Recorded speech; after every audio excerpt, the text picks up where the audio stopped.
This patient has flexor tenosynovitis of the right third flexor tendon. The tendon is tender along its distal portion and under the A1 pulley. The A1 pulley is a fibrous band overlying the metacarpal head. The flexor tendon passes under this band, and so bowstringing is avoided when the finger is flexed.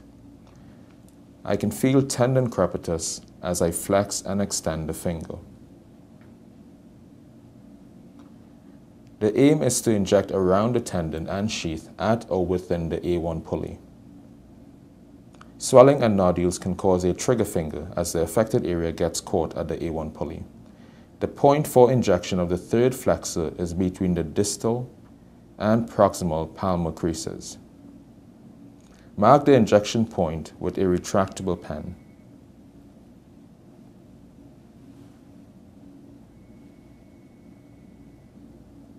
Avoid going towards the side of the tendon as the neurovascular bundles can be injured.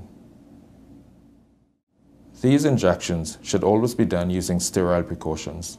A no-touch technique is used, meaning that once the area is cleaned, it must not be touched with anything but sterile needles. Scrub the site and then clean in an outward fashion. Here I am using betadine solution and following this with isopropyl alcohol.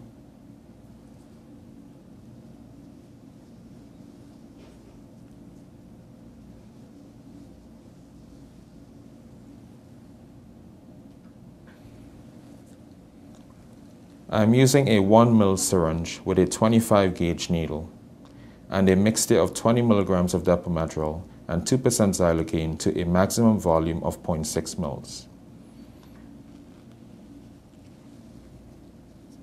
Advance the needle vertically downwards towards the flexor tendon.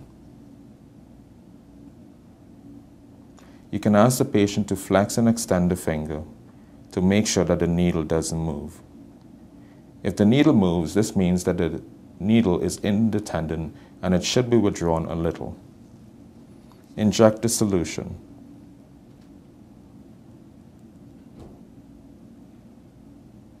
It should go in fairly freely. Remove the needle, dry the area, and then apply a Band-Aid. Thanks so much for watching. I hope this was useful to you. Please remember to subscribe. There are lots of other videos including other injection techniques and physical exams. Thanks and bye for now.